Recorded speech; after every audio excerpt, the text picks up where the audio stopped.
Manu! Bem-vindo! Muito obrigado!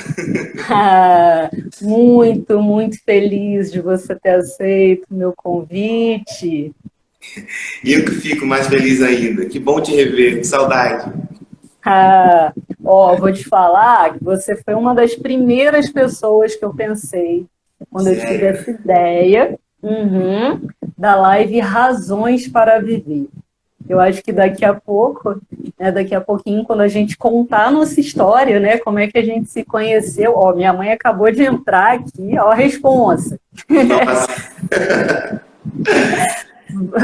Vários alunos queridos, amigos maravilhosos aqui chegando, colegas de trabalho, cliente, muita gente aqui maravilhosa e Tô vendo. amiga. Tô vendo os rostinhos familiares aqui também. Muita gente da música também chegando. Olha, então, arte, psicologia, amizade, com certeza tem protagonismo por aí também, né? Com E eu certeza. tava me apresentando, Fael, a Neide aí, e estava contando, né, que eu sou psicóloga, sou pesquisadora. E aí, em 2011, eu comecei a trabalhar com a temática do suicídio policial, né? E aí, desde então, eu comecei a levar para o espaço universitário esse tema. Em toda e qualquer oportunidade que eu tinha, eu levava esse tema. E agora eu vou abrir para você, Rafael Caetano, psicólogo, agora colega. Quando eu conheci, né, Rafael era aluno, não meu, estranhamente. Eu Verdade. estava há 5 anos naquela universidade, eu não encontrei você. E assim, sempre foi um queridíssimo, agora colega, psicólogo, é um músico maravilhoso e eu tive a honra, o prazer de conhecer você e vê-lo tocar no mesmo dia, né? Que eu Verdade. dei uma palestra, por isso que eu falei sobre isso, né? Sobre o meu tema de pesquisa, né? Que a gente se conheceu justamente depois de uma palestra, né, sobre suicídio que eu dei na universidade. Então, Fael, psicólogo, músico, protagonista da vida, conte pra gente como é que foi esse encontro, como que foi essa história nossa aqui. Eita, engraçado, eu sempre me pergunto a mesma coisa do porquê que a gente, nesses 5 anos de graduação, não tive como ser seu aluno. Por mais que eu vivesse na universidade, mais do que na minha própria casa, isso tem a ver com a nossa história, né? Porque naquele momento da minha vida, né, e a gente vai conversar sobre isso aqui também, o meu refúgio, né, o lugar onde eu encontrei que trazia para mim, né, as possibilidades de estar com pessoas, de estar com gente querida, de estar envolto de afeto, de relações, né, foi a universidade. Né? No ano de 2016, quando eu entrei na universidade, eu tinha acabado de passar por um processo muito difícil da minha vida. Né? Eu vim, tem pessoas que me conhecem, mas para quem não me conhece, vou dar uma contextualizada. Né? Eu passei a minha vida inteira, antes de entrar na universidade, num ambiente religioso. Sempre fui músico, né? Fui pastor, né? Enfim. E aí eu me casei, né? E foi um casamento muito rápido. Em 3 meses eu casei e me divorciei. E quando a gente tem uma ideia de que a nossa vida vai estar pronta quando a gente alcança o objetivo A, o objetivo C ou B, quando a gente coloca a felicidade em cima de coisas tão idealizadas, quando a gente cai disso, quando a gente, né, se frustra, a frase que a gente tem em mente é que a nossa vida acabou, né? E quando eu entrei na universidade, estava feliz com essa conquista, né? Era um novo momento na minha vida e uma coisa que eu sempre sonhei em fazer. Mas naquele momento, quando o divórcio veio, né, para mim foi como se a minha vida tivesse acabado, né? E aí toda a minha vontade de viver, toda a minha libido, tudo que eu tinha para investir na vida, isso simplesmente desapareceu, esvaziou. Né? E aí eu me lembro que no dia mais complicado de todos na minha vida, né? Eu já vinha, eu tinha muitas ideações suicidas o tempo todo, mas eu passei da ideação à tentativa, né? E tentei algumas vezes tirar a minha própria vida, né? E aí, na quinta vez, foi quando eu entrei em contato, eu chamei a Manu no final da palestra, né? E eu falei com ela sobre essas ideações, falei com ela sobre essa decisão. E naquela conversa, né, sentado, né, na segunda poltrona do lado direito do canto direito, né, e a cena fica fotografada na cabeça da gente, porque foi uma coisa muito importante mesmo. Naquele momento ali, depois de tudo isso, eu comecei a pensar que eu poderia fazer outras coisas, né? E aí tem inclusive engraçado, né, que agora, lembrando de tudo isso, tem uma pessoa que está aqui também, que nesse mesmo dia foi uma pessoa que, quando eu acabei de falar com você, né, eu encontrei essa pessoa, que é a Tainara Magno, ela está aqui, né? E essa pessoa, durante todos os 5 anos de graduação, né, ela fazia questão de me abraçar todos os dias em que ela me encontrava. Olha o coraçãozinho aí. E abraço, assim, e o que eu falo, né? Quando isso tudo aconteceu na minha vida, a gente tem que avaliar o que foi que mexeu na gente, sabe? O que foi que mexeu, o que foi que desabou. Eu, quando estava na igreja, eu tinha um círculo social, né? Que eu tinha os meus amigos, que eu tinha as minhas vivências, que eu tinha uma construção, que eu tinha ali eu achava que era uma segurança social e psíquica. E quando eu divorciei, e no lugar onde eu estava ocupando ali naquela instituição, quando eu divorciei, ficou insustentável estar ali por questões, né, da própria conjuntura. Então, por exemplo, se eu fosse uma pessoa que era um membro simplesmente da igreja, que só frequentador, talvez conseguiria me segurar ali de alguma forma, mas como eu era alguém que estava numa posição, né, de liderança, como eu era da música também, sempre fui da música, né, e a gente está em evidência, as pessoas estão vendo a gente ali na frente, então em algumas construções religiosas você não pode nem aparentar que você está mal, né? Então, eu estava tão mal que eu decidi segurar sozinho tudo isso. Preferi segurar a consequência, né, psíquica de não aguentar o peso da minha própria vida, né? Preferi isso a procurar, né, outras maneiras de ajuda. Na verdade, eu não enxergava outras maneiras de ajuda. E a partir daquele dia, né, e aí, enfim, meu trabalho era a igreja também, isso é importante frisar. Profissionalmente, eu era músico da igreja, eu tocava, eu era remunerado por isso. Então, ao mesmo tempo, eu perdi o casamento, ao mesmo tempo, eu perdi o emprego, ao mesmo tempo, eu perdi todas as amizades, ao mesmo tempo, eu fiquei sozinho no mundo. E pensava, não vou voltar para a casa da minha mãe, porque na casa da minha mãe também, né, eu não posso, não tem como dar esse peso para minha mãe está idosa, eu pensava dessa forma. Né? Mas aí, na faculdade, né, naquele primeiro momento, você me socorreu, né? E esse socorro de emergência, cada vez mais eu vejo, né, que, na verdade, a melhor maneira de se prevenir o suicídio, na minha opinião, é fazendo com que todas as pessoas sejam cercadas de amor e cuidado, né? Tornando o nosso círculo o círculo de qualquer pessoa que se aproxime e queira trocar afeto, queira trocar, sabe? E isso foi o que me salvou. Porque quando naquele momento, né, em que você me acolheu, logo em seguida, eu comecei a me envolver muito mais profundamente com a universidade, a ponto de eu tocar na noite, né, voltar da noite, às vezes dormir no estacionamento da faculdade, dentro do carro, para poder estar na faculdade 7h50, e aí eu terminava as minhas aulas, ficava na biblioteca, circulando pela independente da universidade durante o dia, né? Ficava no turno da noite, às vezes, como vocês vão, pessoas que tem gente também da universidade, que até estranhava, Rafael não tem casa, né?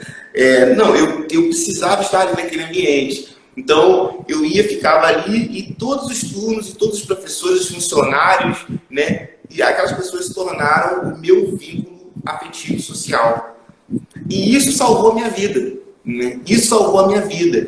Porque eu tenho certeza que se eu tivesse, de repente, naquele espaço ali, e eu tivesse me sentido tão excluído, né, socialmente, quanto a tudo que eu tinha me sentido naquele mesmo período em outras instituições, talvez eu teria tido êxito em continuar com a ligação ao ato do suicídio.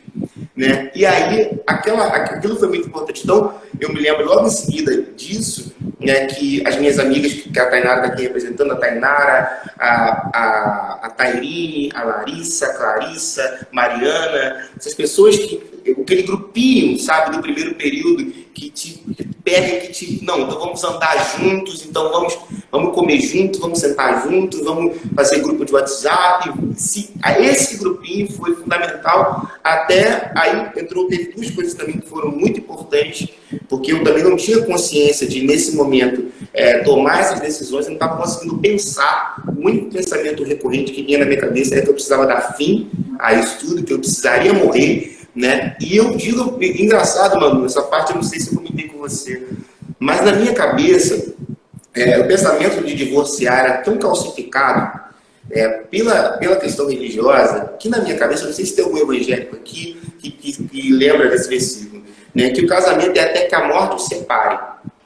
Então, na minha cabeça, para eu liberar a pessoa que eu amava, né, do casamento, era mais fácil eu morrer para que ela seguisse legalmente, né, disponível para continuar a vida, do que eu simplesmente passar pelo processo do divórcio. Para mim era preferível morrer do que me divorciar, por uma convicção religiosa, né?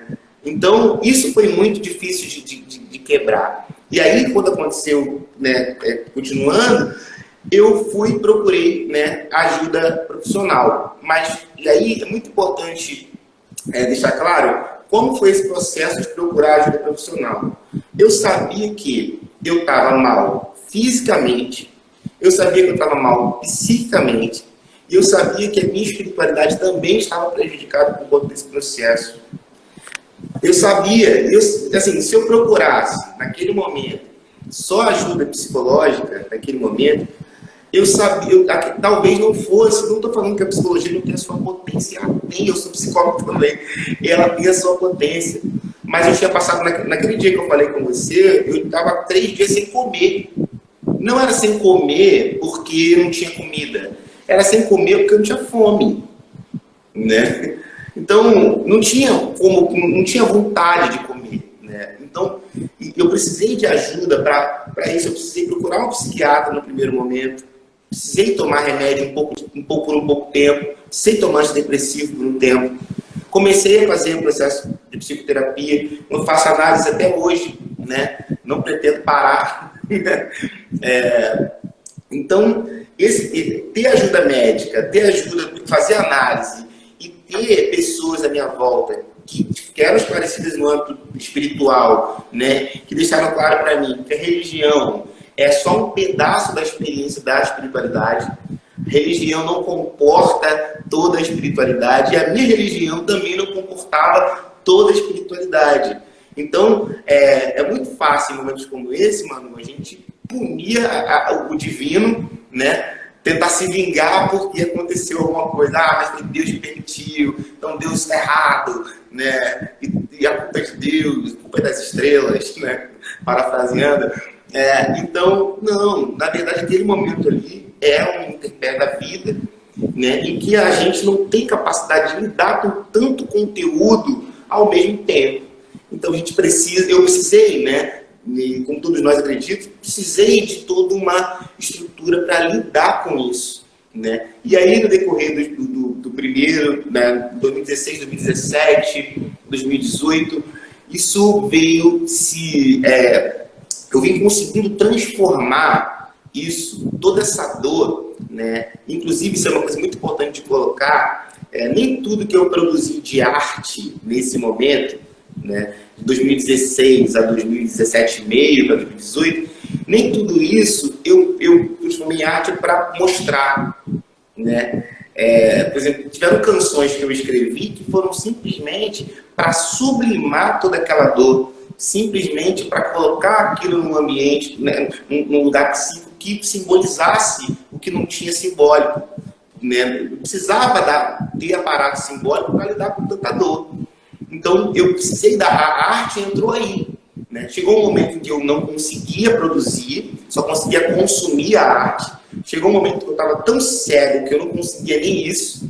E chegou um momento que foi o chave, onde eu consegui produzir arte.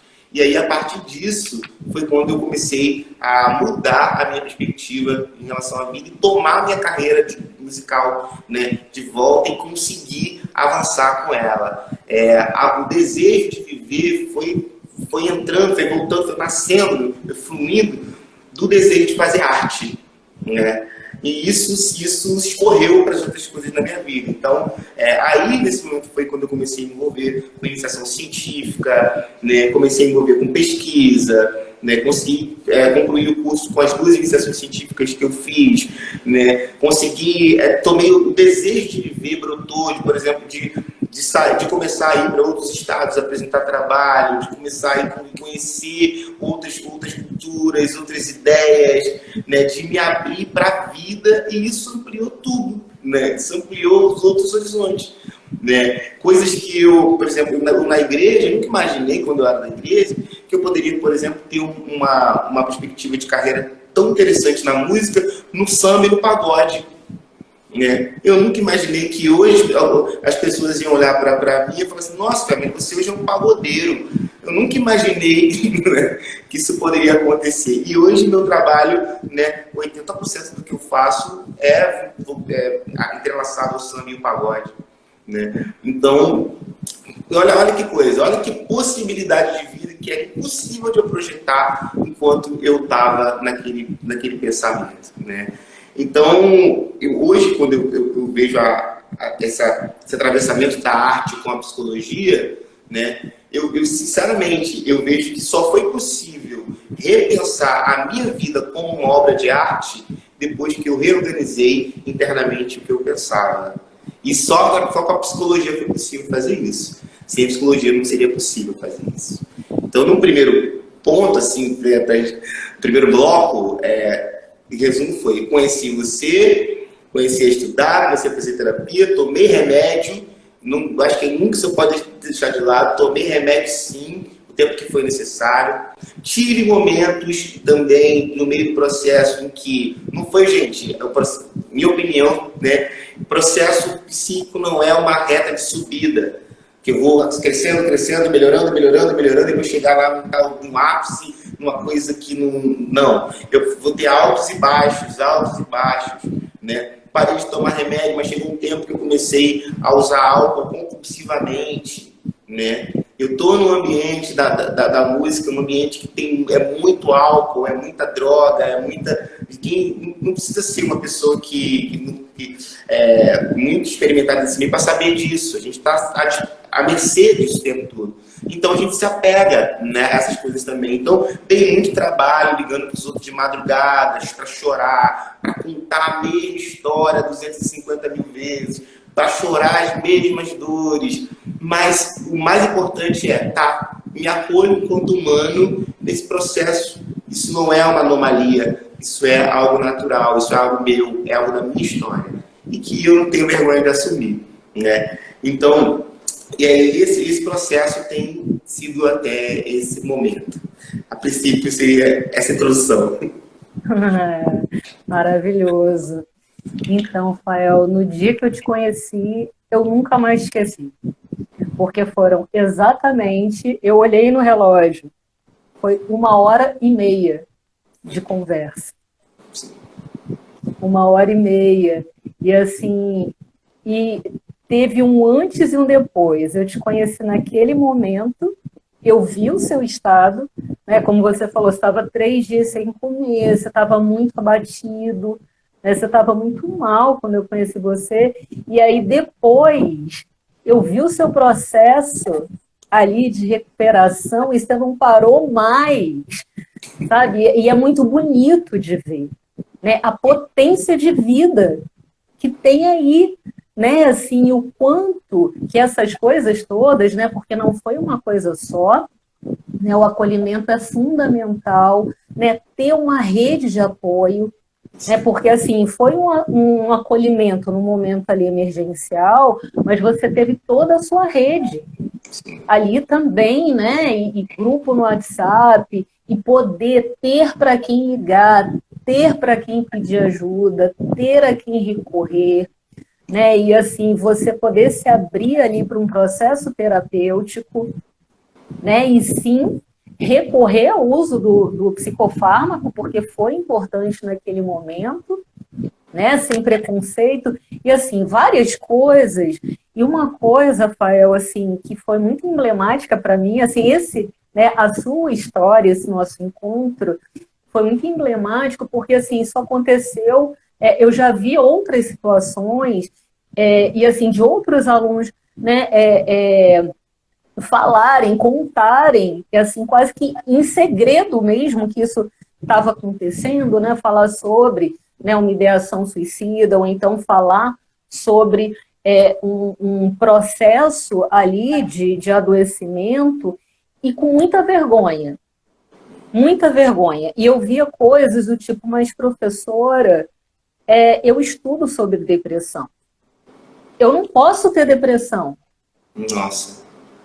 Né? Então, assim, foi emblemático isso porque você se lançou em tudo que você poderia se lançar para se ajudar.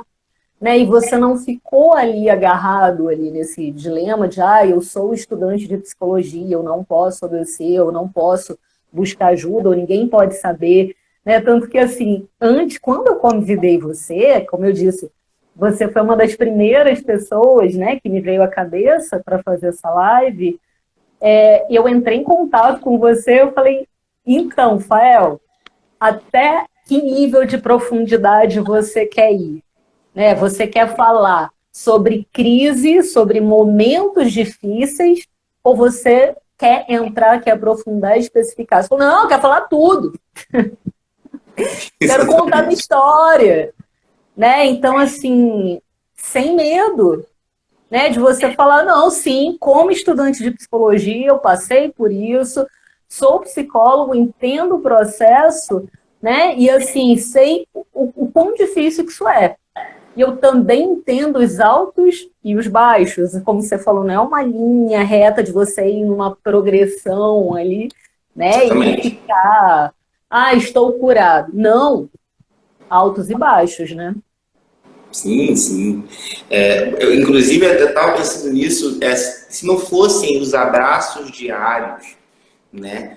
Porque o que fez a diferença não foi uma única injeção de ânimo, mas foram diversas injeções no decorrer do processo, né? Até, por exemplo, eu me lembro que cada pessoa à sua maneira, uma outra pessoa que para mim foi muito importante nesse processo foi a Cristiane.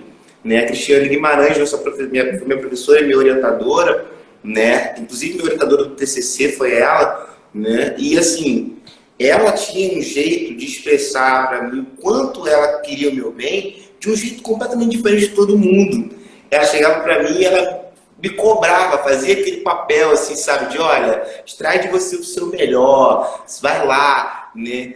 E aí eu entendi, falei, existem várias maneiras de você querer o bem da outra pessoa.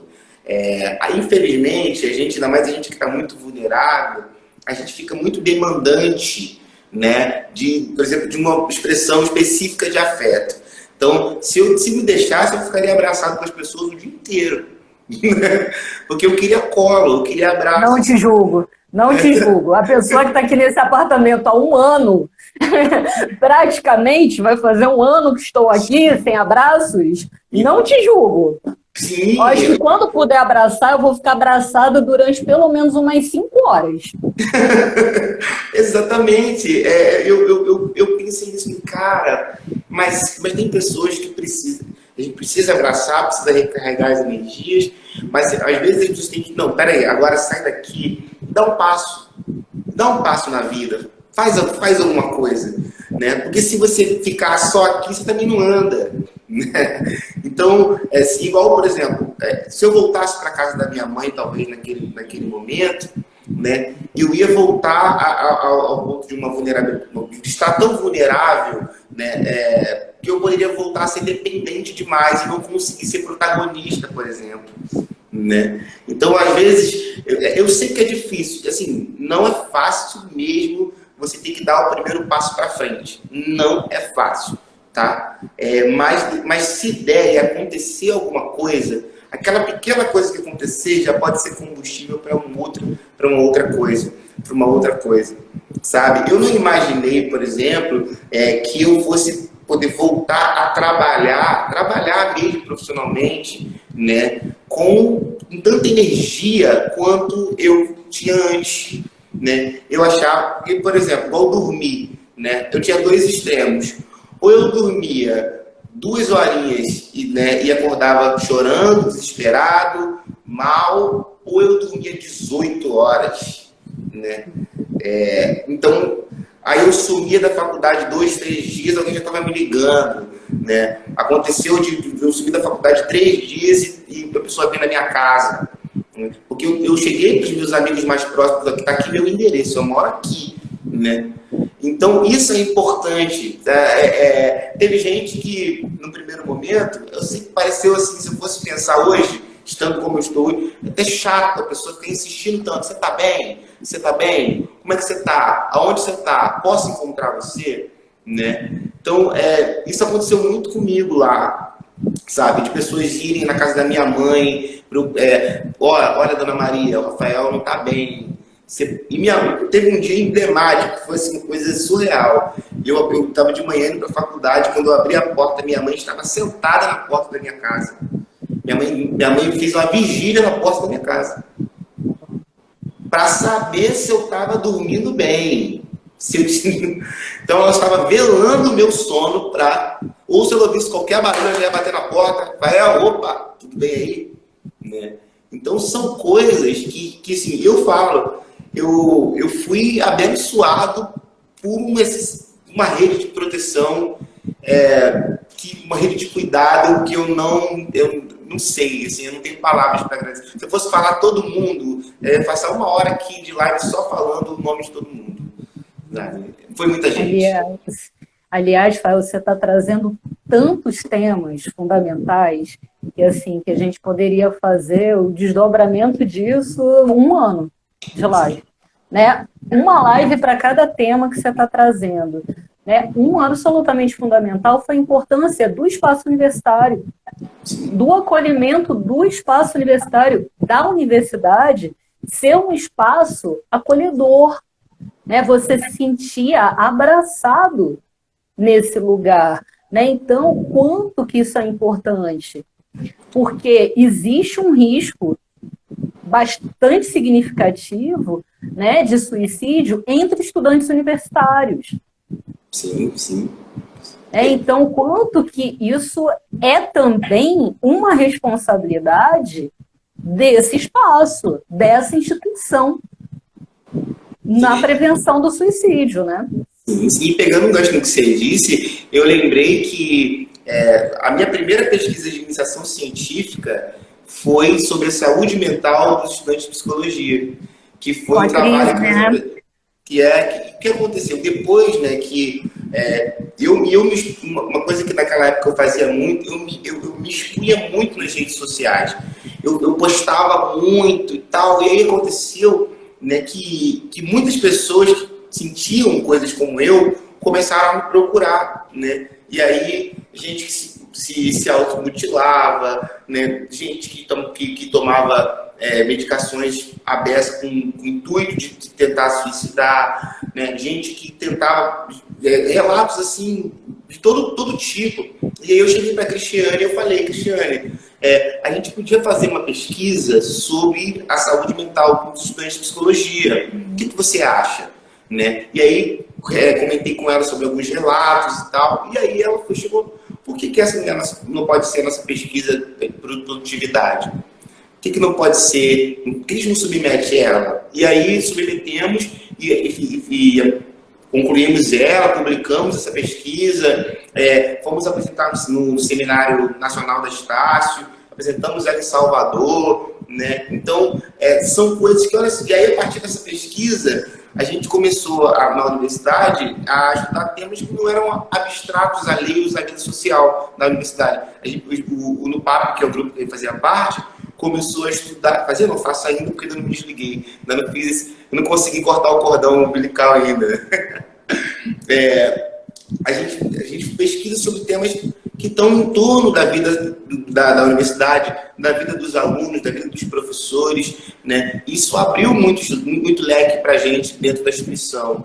Então, isso é muito importante, porque, por exemplo, como que a gente vai saber, Manu, por exemplo, que o campus tem que ter, ou precisa ter um espaço de acolhimento para os alunos que estão em sofrimento psíquico, né? Quando a gente vai promover isso no ambiente universitário, né? Quando a gente vai começar a promover realmente saúde mental no meio da população universitária, né? Será que não é estranho a gente ver esse abuso do uso de álcool e outras drogas? Será que não é estranho a gente ver pessoas que visivelmente estão, né, em processos depressivos, né, reclamando dos seus transtornos de ansiedade?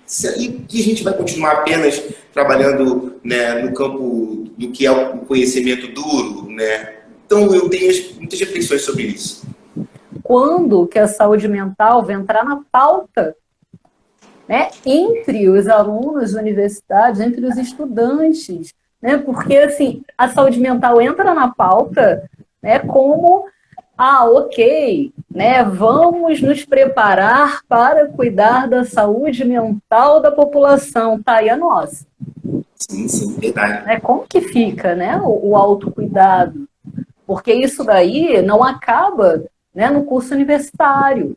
Né? O risco de suicídio ele perdura entre os profissionais da psicologia. Verdade. As pessoas não conseguem nem imaginar que isso é possível, sabia, Manu? Eu acho que as pessoas, uma representação social que as pessoas têm do psicólogo é esse ser que não sofre, é esse ser que não adoece.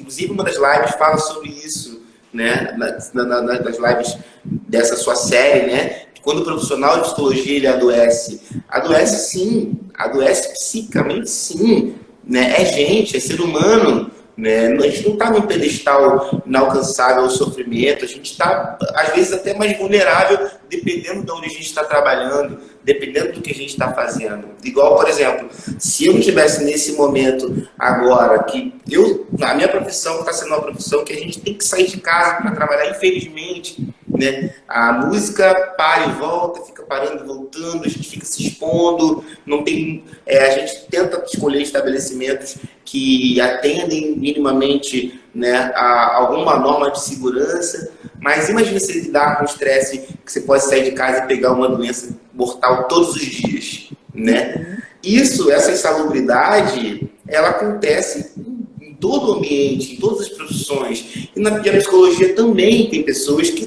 trabalham em ambientes que são extremamente insalubres, né? E o profissional de psicologia, ele consegue, ele tem uma estrutura que favoreça esse autocuidado, essa reflexão a respeito da sua própria saúde mental? Não sei. Então, na verdade, eu acho que tem uma estrutura que desfavorece. Né? Assim, algumas semanas atrás eu ouvi isso de uma mãe que perdeu o filho por suicídio. Ela falou, mas como o meu filho pode ter tirado a própria vida se ele era psicólogo? Nossa. Né? Então, realmente, é isso que você falou, né? Nem entra, né, no imaginário que um psicólogo possa tirar a própria vida. Né? E o risco é justamente maior. Por quê? Né, para atender as expectativas, né, porque o psicólogo ele não é autorizado a adoecer, ele não busca ajuda. Verdade. Ele se cala, ele silencia, né, o seu sofrimento para ninguém saber o que está acontecendo com ele. E até mesmo na própria terapia, uma coisa que, da mesma forma, né, que você falou, como eu me expunha muito nas redes, as pessoas vinham falar comigo. Então, da mesma forma que eu levava o tema, né, não só da prevenção do suicídio, mas também de comunicação de notícias difíceis, de autolesão, de luto, né, perdas, levar o tema, né, da perda para o espaço universitário, né, porque a gente estuda o desenvolvimento humano que vai do nascimento à velhice, né, porque ninguém morre e não se discute sobre morte, né, no curso de psicologia, né. e que é um outro tema que precisa entrar na pauta. Como não abordar o tema, né, da autodestruição e da finitude da vida no espaço universitário, né? Até porque o aluno, daqui a pouquinho, né, passa muito rapidamente, ele começa a atender no SPA. E é isso que vai chegar. Será que ele vai ter preparo para isso, né? Então, assim, uma coisa que acontecia muito, como eu levava esses temas para o espaço universitário, os alunos me procuravam. Para falar sobre ideação suicida, para falar sobre depressão, para falar sobre as tentativas de suicídio, para falar sobre adoecimento. E quando eu perguntava, você está em terapia? Muitos diziam que não. E quando diziam que estavam em terapia, eu perguntava, você já levou esse tema para a sua terapia? E a pessoa respondia não. Eu nunca tive coragem de falar sobre isso com o meu terapeuta. Ele sabe que eu sou estudante de psicologia. Como é que eu vou dizer para ele que eu quero me matar? O que o meu psicólogo vai pensar de mim se eu vou ser psicólogo daqui a pouco? Exatamente. E aí, por exemplo, quando a gente pensa nas formações do Fórum Lacaniano, né? A minha abordagem, que todo mundo sabe, eu sou tendo a psicanálise de todo o coração, né?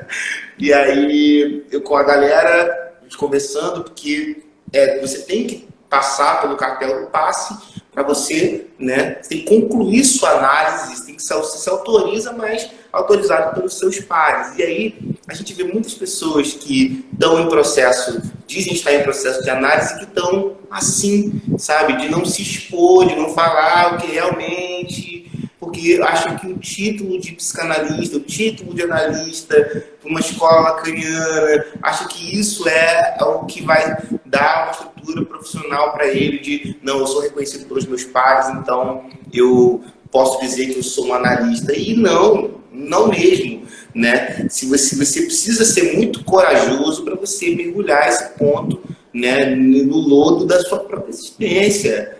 Né? Então, eu tenho...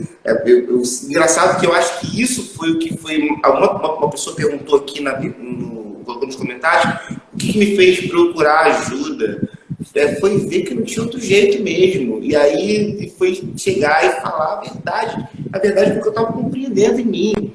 Foi vomitar a verdade mesmo, foi explodir, né? E é isso, e aí quando a gente está no SPA, por exemplo, ouvindo, eu já ouvi vários tipos de pessoas, né? Pessoas que chegam e se expõem e se abrem, e gente que chega e não se abre. Porque veio porque a esposa mandou, porque o marido mandou, porque o pai mandou, E aí você vê, né, que essas pessoas, de repente não, com certeza estão com sofrimentos ali, que estão só você puxar a tampinha que já foi, sabe? O pus sai todo se você puxar. Mas a questão você está disposto a isso? Então, nossos colegas, os alunos dos nossos colegas, às vezes, não estão dispostos a isso. Preferem andar, né, mancando a vida inteira do que passar por um processo mais profundo e conseguirem ter outras perspectivas. Uhum. Como você falou, os pares. Porque, assim, quando um psicólogo ou um estudante de psicologia começa um processo, né, terapêutico, muitas das vezes ele vê o outro não como o meu terapeuta e eu estou aqui no lugar de paciente ou no lugar de cliente. É o meu colega, é o meu par. Então, se é o meu par, né, se é o meu colega, eu posso ser julgado. Como é que eu vou falar, né, do meu sofrimento nesse nível? Né? Como é que eu posso dizer, como é que eu posso ousar dizer para o meu terapeuta que eu quero morrer? Né? Que eu tenho ideação suicida, que eu quero acabar com a minha própria vida, né? O que ele vai pensar de mim?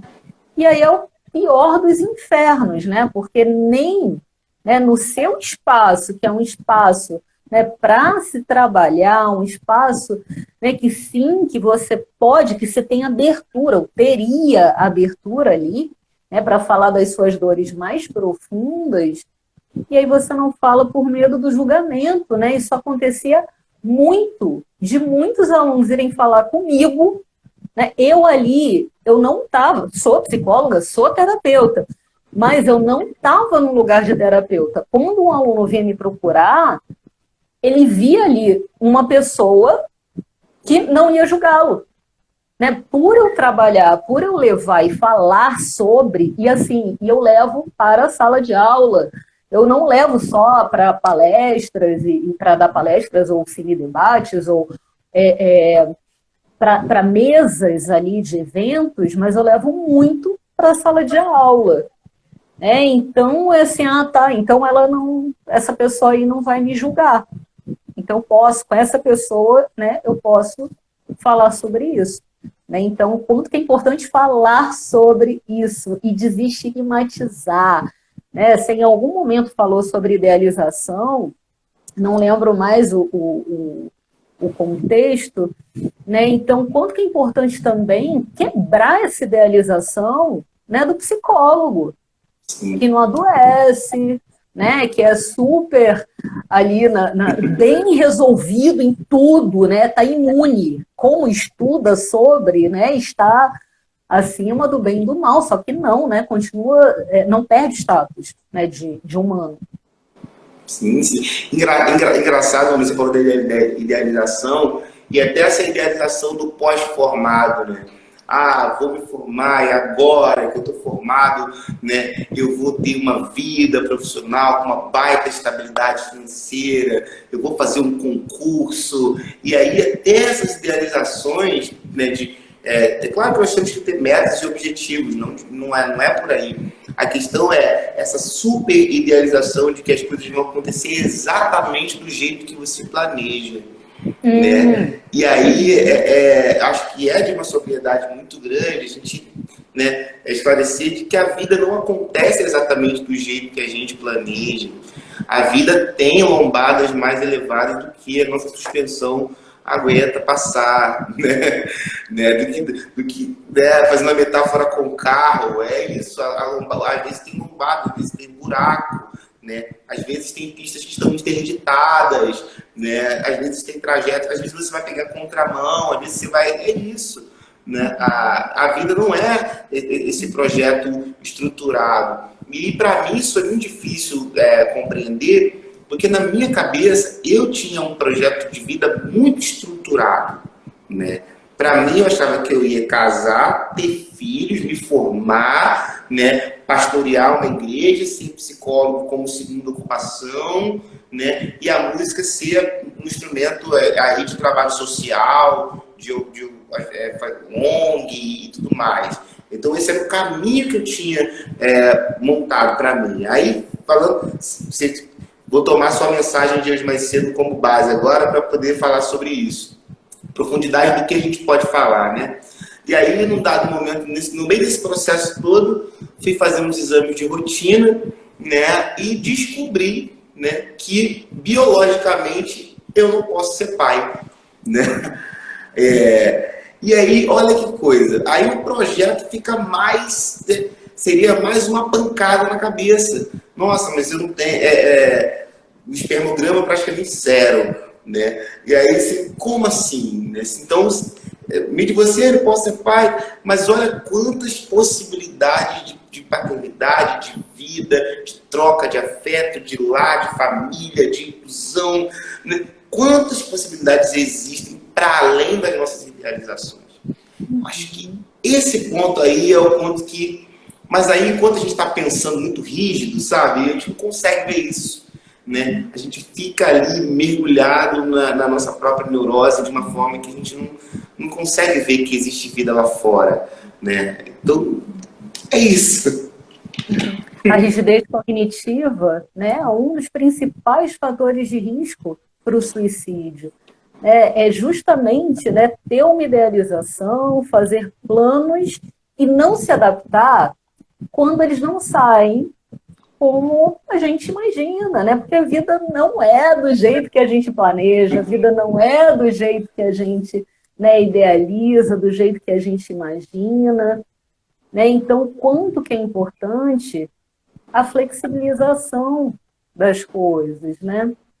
O quanto que é importante, né, ter estratégias de enfrentamento quando a vida diz não. Porque a vida vai dizer, né, a vida vai frustrar, sim, os nossos desejos, os nossos sonhos. Alguns a gente vai conseguir alcançar e outros pode ser que a gente alcance também, mas de uma outra forma. Como você falou, eu não posso ter filhos biológicos, mas eu posso ser pai. Né? Você pode ter a família que você quiser, mas de uma outra forma. Sim, engraçado, né? E eu trabalhei muito tempo com criança, né? Eu trabalhei na educação infantil musical durante 12 anos. Uau! Né? E aí, o maior barato disso é que, assim, eu sou o tio Fael por tudo quanto é lugar que eu passo. Né? E aí, o tio Fael, o tio Fael, o tio Fael. E aí, nesse atual momento da minha vida, né? Essa simbiose com criança, né? Esse manejo é tão importante que uma pessoa virou para mim e falou assim: qualquer criança que parar com você 5 minutos quer ser seu filho. Eu ouvi essa frase essa semana, né? E aí eu pensei, nossa, para uma criança escolher você para o lugar de pai, é porque alguma coisa de diferente tem em você, né? Numa sociedade onde os pais são tão negligentes aos próprios filhos, né? Alguém olhar, então isso para mim foi um carinho lá no coração, sabe? Nossa, então eu realmente acho que eu tenho talento. É isso, a vida vai te botando as oportunidades, vai te colocando nas posições e você vai jogando, vai vivendo. Sim, só que para isso é necessário, né, passar por esse momento de crise. Né? Uma pessoa durante uma crise suicida, ela tem aquilo que os autores chamam de tunnel vision. É uma visão de túnel, ela não consegue enxergar possibilidades na vida. Nesse caso, né, seria, acabou com o meu sonho, como você falou logo no iniciozinho, acabou seu casamento, acabou sua vida. Não existe mais possibilidade de vida, né, porque é uma constrição cognitiva naquele momento de crise. Então, quanto que é importante, né, amparar aquela pessoa naquele momento de crise, né, para que depois ela possa ter oportunidade de ver, né, as outras possibilidades que existem na vida e que são infinitas. Sim. É muito difícil passar por esse momento, né? Sim, e aí eu acho que um grande desafio da gente, né, enquanto profissionais, para de conseguir mostrar que a pessoa pode encontrar por si mesma esses próprios caminhos. Um desafio muito grande para a minha escuta, por exemplo, é que as pessoas ficam querendo que eu dê o caminho, que você dê o caminho para elas encontrarem essas possibilidades. Mas a gente não está no lugar de piloto da vida da história daquela pessoa. Ela vai encontrar de dentro, né, a melhor visão sempre é a do motorista. Né? Então, ela vai ver, né, as possibilidades de quais caminhos ela pode tomar. E eu fico muito preocupado, às vezes, Manu, por exemplo, com algumas pessoas que até são psicólogos, outras não, que ficam dando caminhos prontos para as pessoas, sabe? Né? Faça isso e você vai ter uma vida bem sucedida, faça isso e você vai ser feliz no amor, faça isso para a sua saúde mental, né? Para você ter uma saúde mental equilibrada. E eu vejo isso é de uma violência absurda, né? Porque o sujeito, né, o protagonista é que vai escolher para o melhor caminho. Ainda que seja o melhor caminho dele, ainda que o melhor caminho para ele seja completamente diferente daquilo que eu imagino que seja um bom caminho. Sim, não existe receita de bolo, até porque o que é recurso para mim pode não ser recurso para você. Né? Até o que é acolhimento para mim pode não ser para você. De repente, né, o que é acolhimento é aquilo que você precisa, pode ser uma invasão para mim. Se eu chego em casa, minha mãe está sentada na minha porta, eu não sei nem o que eu faço da minha vida. Se a minha mãe passa a noite inteira sentada na minha porta, eu piro. Né? Porque isso, para mim, seria, né, uma invasão. E olha o quanto que isso foi importante para você. Como para você é um acolhimento, então, o quanto que é importante a gente olhar para o outro, isso é empatia. É a gente fazer aquilo que o outro precisa, o que é importante para o outro, não o que é importante para a gente. Né? O que aquela pessoa considera como importante. Então, né, no setting terapêutico, para quem é, né, psicólogo clínico, quanto que é importante ver o que é importante para aquela pessoa, o que é fundamental para aquela pessoa, o que funciona para ela, né, para que ela possa ser protagonista da sua própria vida. Sim, sim. Na verdade, o texto da vida daquela pessoa já está, de repente, está até escrito, só está embolado e ela não consegue discernir, né? Eu vejo, por exemplo, na escuta na clínica, que tem pessoas que têm histórias com diversas possibilidades, mas ela não consegue ver, as palavras estão emboladas sobre a mesa, né? Uhum. E aí ela precisa juntar e montar o quebra-cabeça. Às vezes com o mesmo grupo de palavras, né? No meu caso, se eu fosse separar minha vida num caça-palavras, eu ia separar família, espiritualidade, amigos, né? Música. Mas com essas palavras eu posso fazer combinações infinitas de frases. Posso fazer combinações infinitas de textos, né? Ou posso simplesmente, se eu me rendesse, por exemplo, eu ia deixar as palavras desorganizadas e ia desistir de montar o quebra-cabeças. Né? Eu acho que... E talvez se você pegasse essas palavras sobre a mesa e tentasse montar o quebra-cabeça da história da minha vida, talvez eu iria olhar e falar que não, essa vida não é a que eu quero para mim. Uma coisa para mim que foi muito importante foi também desmistificar um pouco as máximas. Por exemplo, eu tinha na minha cabeça que Deus tinha um plano para a minha vida estruturado. Mas aí, olha como é que é difícil, né? Mas como assim? Mas como que é isso? Né? Eu não conseguia questionar isso de uma maneira... Né? Eu não conseguia entender que isso pode acontecer de diversas maneiras. E não apenas de uma maneira, não apenas de um jeito. Então, para mim, o plano que Deus tinha na minha vida era esse plano que era a minha idealização. Né? E aí, não. E aí, voltando até para a própria espiritualidade, que foi uma coisa muito importante para mim, viver uma espiritualidade fora da religião, entender que eu sou uma pessoa espiritualizada fora da igreja.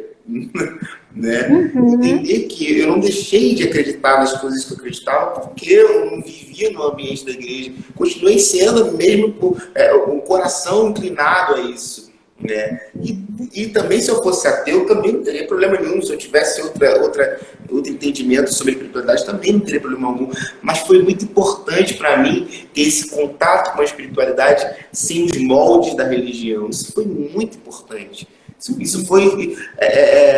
porque, como eu falei no começo, né, para mim foi importante equilibrar a minha vida, a minha saúde física, foi importante fazer exames, foi importante tomar remédios, né? Foi importante mudar algumas coisas em relação à alimentação, foi importante, né? Mas como a vida é altos e baixos, né? A gente começa fazendo atividade física, para um pouquinho, depois volta de novo, né? Quem disser que está fazendo atividade física a pleno vigor, né? Eu desconfio. Né? E assim, espiritualmente também foi a mesma coisa, e socialmente foi importante, mas também me afastar de algumas pessoas foi muito importante. Decisão difícil de se falar, não dá para conviver com essa pessoa, não dá para conviver nesse ambiente, não dá para ficar nesse emprego, não dá para ficar... Para mim, eu me lembro que naquele dia que eu falei com você, por mais que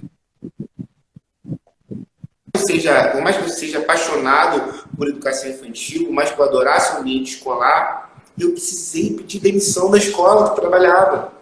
Não dava para mim mais, não tinha como. Né? Como é que eu ia chegar daquele jeito que você me encontrou para cuidar de crianças de 5, 6, 7 anos de idade?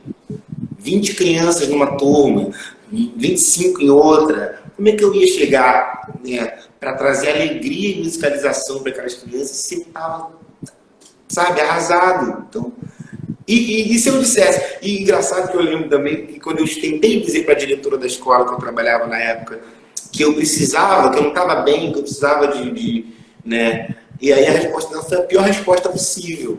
né? Eu precisava de Deus. Então, foi a pior resposta possível para aquele momento. Não, eu precisava tomar remédio, precisava fazer terapia, precisava comer, precisava de amparo, de acolhimento, de cuidado, de uma rede. Precisava disso, né? Que Deus já tinha. Para ver, né, o quanto, né, que é preciso tomar cuidado com um tema que é tão complexo, né? Porque ela estava dizendo para você o que você precisava. Exatamente. Então, assim, da mesma forma, por exemplo, né, a espiritualidade é um super fator de proteção. Agora, é um super fator de proteção para quem? Foi para você, né? Então a gente precisa saber se é importante para aquela pessoa, né? E sim, que ótimo, né? E ter, né, a trabalhar a espiritualidade sim como fator de proteção. Agora, não serve para todo mundo. Né? Então, como pegar com uma receita de bolo e dizer para todo mundo, né, que tem que trabalhar a sua espiritualidade, não vai fazer sentido para todo mundo. Né? E você tocou num ponto fundamental também, né, que é a escolha. Você escolher o que é nutritivo e o que é nocivo. O que vai te fazer bem e o que é tóxico. Né? Então, quais são os ambientes que vão te acolher, né, que vão te fazer bem, né? E quais são as pessoas que também vão te acolher e vão te fazer bem, ou quais são aquelas pessoas que vão te julgar, né, que vão dizer que é falta de Deus, né, ou vão dizer que é preguiça, ou vão dizer que é desleixo, ou vão dizer que é descuido. Sim, sim. Interessante, por exemplo, essas escolhas, né? Quando eu me percebi completamente sem energia para ir trabalhar, completamente, não era uma coisa de vontade ou de não vontade, né? Era de energia. Eu não tinha força para. A única coisa que eu tinha força para fazer era ir para a faculdade. Era a única coisa que eu tinha força para fazer. E aí é como se eu tivesse concentrado toda a minha energia em apenas um ponto. E foi aquele ponto ali que foi fundamental para que eu permanecesse vivo. Então, às vezes, a pessoa, quando está muito vulnerável, ela só tem uma coisa em que se apoiar, e ela vai lá e se apoia naquele ponto. E aquele ponto não acolhe, aí pronto, sabe? E se eu tivesse pego essa grande... E como eu vejo, por exemplo, desse momento em que eu... No segundo momento em que eu comecei a ficar mais em bar, botequim, o que eu vi de gente com as mesmas histórias que as minhas, sentado no botequim, perdi o emprego, perdi a esposa, perdi meus filhos, tô aqui, né? O cara trabalhava de pedreiro e você tava comigo no bar e ficava horas comigo conversando, né? Eu falo, caraca, aí olha só como é que são as coisas. Eu falo, eu tô aqui não é por causa da bebida, eu tô aqui por causa de uma conversa. Eu tô aqui porque eu queria ter alguém com quem conversar. E eu encontrei nesse ambiente pessoas que estivessem disponíveis naquele momento em que eu quero conversar. Então, o nível de carência, né, afetiva era tão grande que... E das pessoas a mesma coisa. Então, a gente precisa ter essa percepção, sabe? Essa sensibilidade. Né? Quando a gente está bem, é muito fácil falar, não, hoje eu posso... Né, hoje eu posso ninguém é autossuficiente, eu não acho isso, tá? A gente sempre precisa de alguém, eu sempre preciso de um monte de gente, né? Mas eu não dependo mais de maneira tóxica das minhas relações nesse momento, né? Então, isso mas demora, é processual, é difícil e pode ser que em algum momento dependa, né? E olha que complexo isso, né? Você estava no ambiente, né, por exemplo, num ambiente com álcool, e o álcool poderia ali, né, ser um fator de risco, mas ao mesmo tempo você estava buscando ali um apoio, né, uma conversa que poderia ser um fator de proteção. Sim. O quanto que isso é complexo. E, Fael, chegamos ao final da nossa live. Tá tudo anotado. Eu fiz questão de anotar cada tema que você trouxe, porque isso daqui é material para live, isso daqui é material para palestra, é material para conversa, é material para aula, para muita coisa, para vida. Né? Te agradeço muito, muito, muito. Né, eu quero dar 2 indicações, como você falou, né? Você é da psicanálise, eu sou gestalt terapeuta, então eu sempre trago, né, indicações para quem quiser se aprofundar, né, nos estudos. Hoje eu vou dar 2 dicas da série Gestalt Terapia, tá? Esse é o número 5, Quadros Clínicos Disfuncionais e Gestalt Terapia. E o número 7, que é Enfrentando Crises e Fechando Gestaltem. Tá aqui ao contrário, mas é só procurar a série Gestalt Terapia, número 5 e número 7. É sempre importante a gente aprofundar no tema. E a nossa próxima live da semana que vem é com a maravilhosa psicóloga, gestalt terapeuta também, Tainá Ferraz, com a live Cada Um Sabe a Dor e a Delícia de Ser o que É. Um olhar da gestalt terapia e da psicologia positiva sobre o humano. Rafael, você quer deixar algum recadinho, além de todos os recados maravilhosos que você trouxe hoje? Eu quero dizer só uma coisa. Amem, gente. Amem muito. Amem. Amem. É o único remédio, é a única coisa que torna a vida palatável. Né? É amar. A única coisa que torna essa vida palatável é o amor. Então, não desistam de amar. Estou falando aqui hoje porque eu tenho vivido, eu tô apaixonado, eu tô vivendo, né? Então, amem, amem, amem, sejam felizes, cuidem-se, se permitam ser cuidados, né? Vivam. É muito curto, né? A nossa peregrinação aqui é muito curta, para a gente perder tempo com impasses desnecessários. Então, vivam, amem e sejam felizes. É a única coisa que eu tenho a dizer. E tem muita gente aqui que está aqui por amor também, né? Como eu disse, tem mãe, tem amigos, tem clientes, tem todo mundo, um monte de gente querida, né? E muita gente escreveu mensagens aqui super lindas, né? Muita gente participou aqui, muita gente mandando, né, mensagens também para você, né, Rafael, de muito carinho. Né? Eu queria agradecer a todo mundo que veio e que sim, isso é um gesto de amor, né? Acompanhar a gente também é um gesto nosso aqui de amor, de estar aqui compartilhando, né, a nossa vivência. E eu agradeço muito você pela sua coragem, também pelo seu amor de estar aqui e poder compartilhar a sua história, né, tão incrível com as pessoas. Bom? Eu que agradeço. Então, Manu, como eu sempre digo, beijo no seu coração, Manu Maravilha. Lindeza. Beijos, beijos, beijos, gente. Até semana que vem, na próxima live. Tchau, tchau.